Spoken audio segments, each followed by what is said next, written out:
Ni siku ya pili ya wiki ambapo mpenzi mtazamaji ninakusalimu katika jina la Yesu Kristo. Hali gani?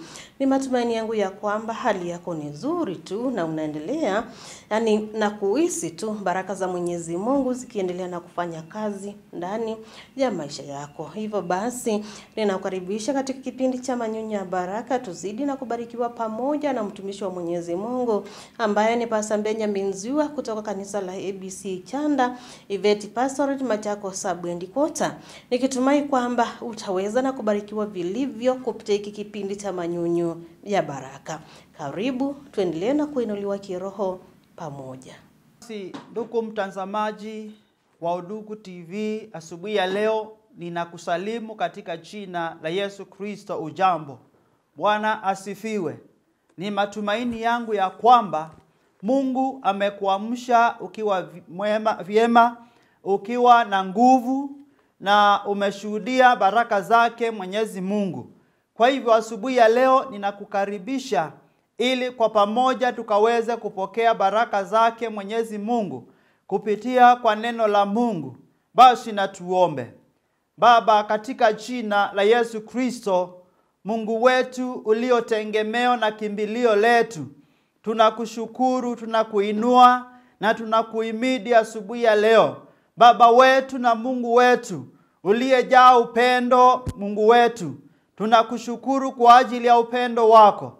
Tunakushukuru kwa ajili ya ukuu wako. Tunakushukuru kwa matendo yako ya ajabu.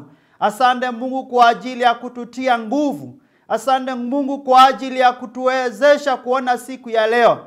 Imegharimu nguvu zako na uwezo wako kuamka na kuona siku ya leo. Kwa hivyo Baba, tunanyenyekea kwako na kuliabudu jina lako. Ni kwa sababu wewe ni mwema. Wewe ni mwaminifu kila siku na kila wakati. Baba, tunaomba ukapate kutuongoza. Tutangulie katika maisha yetu ya siku ya leo. Tembea nasi Mfalme, kwa maana bila wewe hatutaliweza jambo lolote. Katika jina la Yesu tumeomba na hata kushukuru. Amina. Wazo letu la siku ya leo tutalipokea kwenye kitabu cha Zaburi 46 mstari ni huo wa kwanza hadi wa 8, na ninaamini ya kwamba Mungu wa mbinguni ataweza kutubariki. Mungu kwetu sisi ni kimbilio na nguvu, msaada utakaoonekana tele wakati wa mateso. Kwa hivyo hatutaogopa injapo bandilika nchi, injapo tetemeka milima, moyoni mwa bahari, maji yake yajapofuma na kuumuka, injapo pesuka mlima kwa kiburi chake, kuna mto vijito vyake vya ufurahisha mji wa Mungu, patakatifu pa maskani zake aliye juu. Mungu yu katikati yake utetemeshwa. Mungu atausaidia asubuhi na mapema. Mataifa yalighadhabika, falme zikataharuki. Alitoa sauti yake, nchi ikayeyuka. Bwana wa majeshi yu pamoja nasi. Mungu wa Yakobo ni ngome yetu. Njooni muyatazame matendo ya Bwana, jinsi yalivyofanya ukiwa katika nchi. Basi asubuhi ya leo neno la Mungu linatuhimiza ya kwamba na linatufundisha ya kwamba Mungu kwetu ni kimbilio. Ni kweli kuna wakati unafika na kuna saa ambazo inafika ikawa ya kwamba hatuna nguvu, hatuna mahali pa kupokea msaada, hatuna mahali pa kukimbilia. Lakini asubuhi ya leo neno la Mungu limezungumzia ya kwamba sisi ambao tunaomtumaini Mungu, sisi ambao tunaompenda Mungu, Mungu kwetu ndiye kimbilio. Na wakati wa mateso, wakati wa shida, wakati wa magumu tuna mahali pa kukimbilia, tuna mahali pa kupata msaada. Biblia inasema ya kwamba yeye ni msaada utakaoonekana tele wakati wa mateso. Ni kweli asubuhi ya leo mpendwa, unaweza kuwa unateseka, unaweza kuwa unazo shida, lakini Biblia imetuelekeza mahali ambapo tunaweza kukimbilia, mahali ambapo tunaweza kupata msaada, na msaada uonekanao tele ni kwake Mungu aliye hai. Bwana asifiwe. Tena Biblia inasema ya kwamba Mungu yu katikati yake yule ambaye utetemeshwa. Kwa hivyo asubuhi ya leo, iwapo kunalo jambo ambalo linakutetemesha, jua ya kwamba wewe yu katikati ya Mungu. Mungu anakulinda, Mungu anakuzuia. Mungu kwako ndiye kimbilio, Mungu kwako ndiye ngao. Anakulinda na udhaifu wowote, anakulinda na maadui zako. Kwa hivyo tumejua ya kwamba kuna mahali tunaweza kukimbilia wakati mambo yatabadilika, wakati dunia itabadilika, wakati maisha yatabadilika. Tunaye Mungu ambaye anatuficha, tunaye Mungu ambaye anatulinda. Bwana asifiwe. Mstari wa 7 unasema, Bwana wa majeshi yu pamoja nasi, Mungu wa Yakobo ni ngome yetu. Bwana asifiwe. Jua ya kwamba asubuhi ya leo hauko peke yako katika hiyo hali ambayo unalipitia. Jua ya kwamba Bwana yu pamoja nawe na ni ngome yako. Atakulinda, atakushika kwa mkono wake na atakuinua. Bwana asifiwe.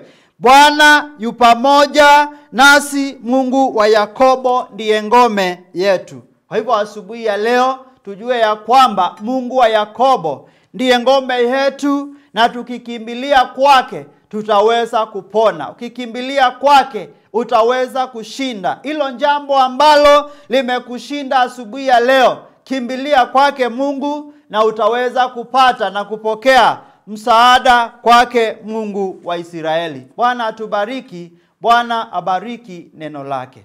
Na tuombe. Baba wetu uliye juu zaidi, Mungu unayetulinda kila siku, Mungu unayeshughulikia maisha yetu, Mungu unayetupenda na unayetujali, tunakushukuru asubuhi ya leo ya kwamba tunajua kupitia kwa neno lako wewe ndiwe msaada wetu wa karibu, wewe ndiwe kimbilio letu, na wewe ndiye ngome letu. Baba, tumejiachilia kwako siku ya leo. Tunapoanza siku hii ya leo, Baba ukaweze kutupigania, Baba ukaweze kutuongoza, Baba ukaweze kumulika njia zetu. Ukituongoza tutaweza kushinda na tutaweza kwenda mbali. Baba, tumejiachilia kwako ili Mungu wetu ukaweze kulitenda mambo ya ajabu. Tumeachilia yale ambao ni magumu katika maisha yetu kwako, kwa maana wewe ndiye nguvu yetu. Katika jina la Yesu aliye mwokozi wetu tumeomba. Amina. Wacha Bwana akawe kimbilio lako wakati huu ambao umeyapitia yale umeyapitia asubuhi ya leo. Mungu kwetu ni kimbilio.